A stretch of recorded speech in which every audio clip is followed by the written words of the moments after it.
어느 날 조선시대의 한 작은 마을에 율곡이이 철학을 깊이 이해하고자 하는 젊은 학자 이름하여 성운이 살고 있었다. 성운은 마을 사람들에게 율곡이이의 기호발설을 설명하고 싶었지만 다소 추상적인 개념 때문에 어려움을 겪고 있었다. 그는 어떻게 하면 사람들에게 복잡한 개념을 이해시키고 동시에 그들에게 웃음을 줄 수 있을지 고민하고 있었다. 성운은 마을 광장에서 열린 한 축제에서 사람들을 모아놓고 이야기를 시작했다. 여러분, 율곡이이의 이기호발설은 어렵게 들리지만 사실 우리 삶과 밀접한 관련이 있습니다.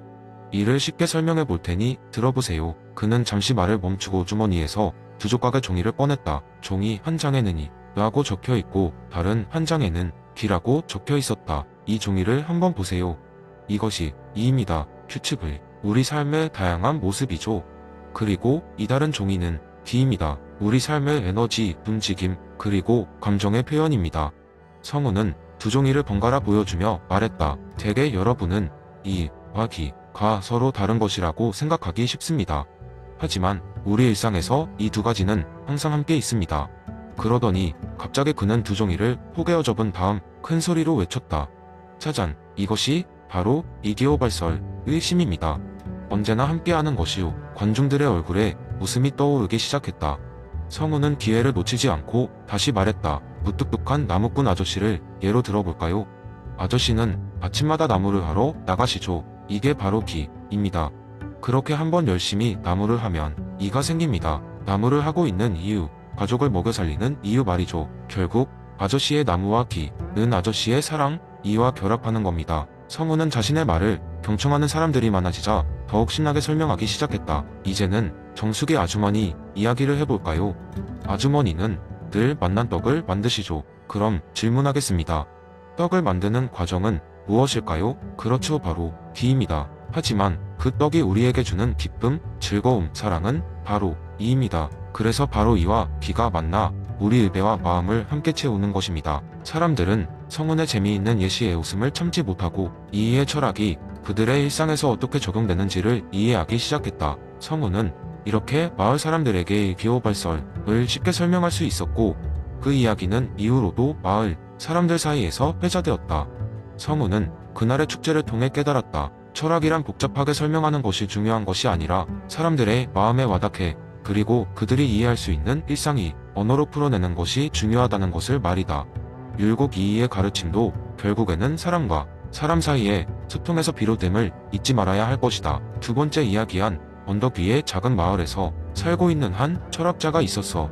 그의 이름은 마르쿠스였고 그는 항상 세상의 본질에 대해 깊이 생각하는 사람이었지. 마르쿠스는 칸트의 순수 이성 비판과 그 안에서 제시된 선험적 감각 형식의 깊은 매력을 느꼈어. 그는 공간과 시간에 대한 인간의 인식이 어떻게 형성되는지 그리고 그것이 경험에 선행하는지 이해하기 위해 밤낮으로 고민했지.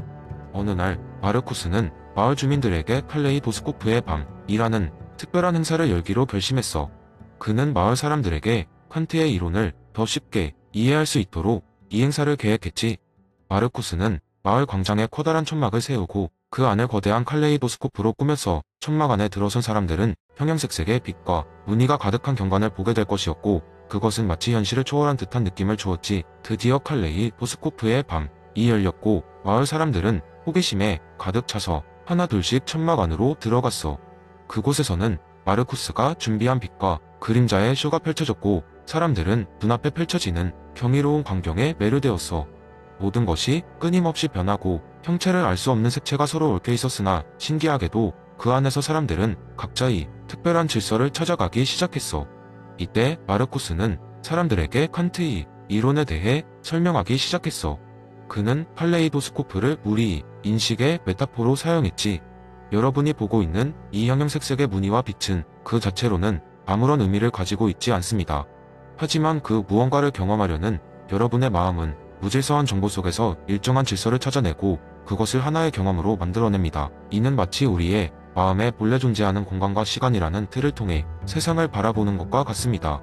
라고 설명했어. 사람들은 고개를 끄덕이며 이 놀라운 경험을 통해 깨달음을 얻었어. 그들은 각자의 방식으로 칼레이도스코프 속의 형체를 해석했지만 그 과정에서 모두가 공통된 질서를 찾은 것이었지.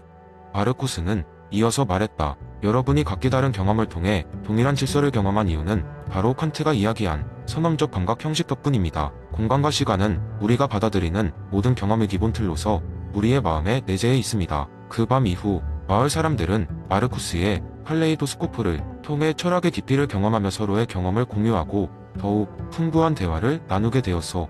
이렇듯 칸트의 이론은 마르쿠스의 독창적이고 재미있는 접근을 통해 사람들에게 전달되어 그들이 삶을 더욱 빛나게 만들었단다.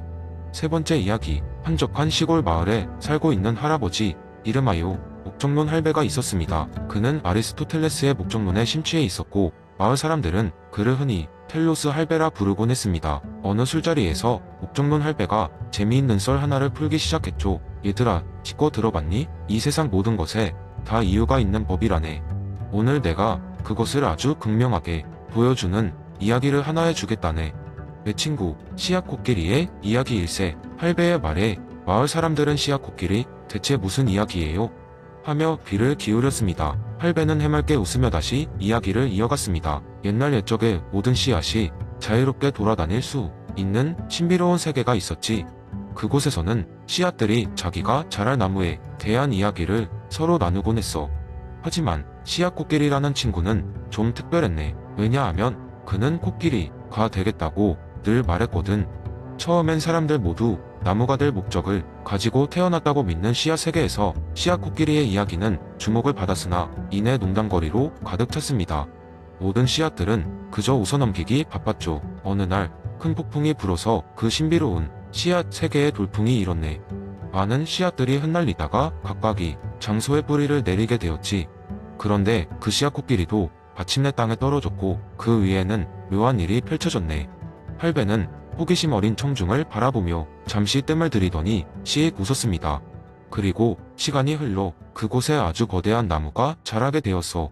그 나무 주변에는 온갖 동물들이 모여들었지. 특히 코끼리들이 그 나무를 너무나 좋아하게 되었네. 날마다 코끼리들이 그 나무 아래에서 쉬고 서로 교류를 나누는 모습을 보며 씨앗 코끼리는 마음속으로 외쳤지. 나는 코끼리가 되진 않았지만 코끼리들을 위한 특별한 공간을 만들어냈구나 라고 말이야. 할배의 이야기에 다들 조용히 웃음이 번졌습니다. 이상한 꿈을 꾸었던 씨앗 코끼리는 결국 자신의 특별한 목적을 다른 방향으로 실현했음을 알게 되었다는 사실에 중년의 농부가 감동의 눈물을 흘렸습니다. 그러니까 얘들아, 할아버지는 설교를 마치며 강조했습니다. 이 세상에서 우리에게 주어진 목적은 우리가 생각하는 것과 꼭 같지 않을 수도 있어. 중요한 것은 우리만의 길을 찾아가는 것이야. 너희도 씨앗 코끼리처럼 너의 텔로스를 찾아가 보려무나. 마을 사람들은 할배의 이야기를 듣고 각자의 목적을 깊이 생각해보게 되었습니다. 그리고 이 이야기는 많은 세월이 지나도록 그 마을에서 전해져 내려오는 전설이 되었답니다. 씨앗 코끼리의 웃음과 할배의 따스한 목소리가 그날 밤 별처럼 마을 사람들의 꿈속을 환하게 밝혔지요. 네 번째 이야기, 존 스튜어트 밀의 공리주의 이론을 기반으로 한 흥미로운 이야기를 들려드리겠습니다. 이 이야기는 대도시의 한 공원에서 벌어진 일입니다. 공원에 동네 사람들이 모여 작은 사회적 실험을 주최하게 되었습니다. 이 실험의 목표는 밀의 최대 다수의 최대 행복, 원리를 현실에서 어떻게 구현할 수 있을지를 직접 체험해 보는 것이었죠. 주말이 되어 공원에는 다양한 사람들이 모여들었습니다. 이벤트의 주최자는 모두에게 역할을 나누어 주었고 참가자들은 각자 맡은 역할에 따라 행동하며 서로 상호작용을 시작했습니다. 이 실험의 핵심은 다양한 시나리오에서 공리주의적 결정을 내리는 것이었습니다. 예를 들어 공원 한쪽 구석에는 행복의 나무가 세워졌고 그 나무에 매달린 사과는 제한된 수량뿐이었습니다. 사과를 직접 따서 먹을 수 있는 사람은 줄을 짜서 입장한 첫 10명뿐이라고 공지가 되었죠. 그러나 문제는 그 이후의 전개에서 시작되었습니다. 공원의 난쟁이 협회에서 협회 구성원들도 사과를 가질 수 있도록 새로운 요구를 했습니다. 또한 환경보호운동가들은 사과를 따지 않고 그대로 두어야만 생태계가 보존된다고 주장했습니다. 이에 반해 일부 지역 주민들은 가족과 함께 사과를 나누어 먹고 싶다고 했죠.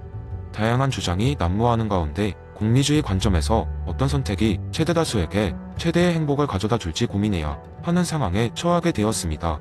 여러 가지 논쟁 끝에 참가자들은 의견을 모으기 위해 모입니다.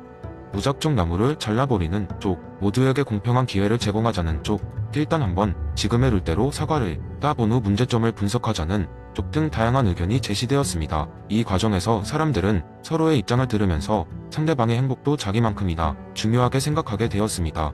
누가 얼마나 더 나은 쾌락을 누리게 될 것인지, 그리고 고통의 부재를 어떻게 확보할 것인지를 고려하는 동안 참가자들은 실생활에서는 잘 경험하지 못하는 여러 철학적 쟁점을 자연스럽게 체험하게 되었습니다. 결국 참가자들은 토론과 협상을 통해 공리주의적 해결책을 찾았습니다.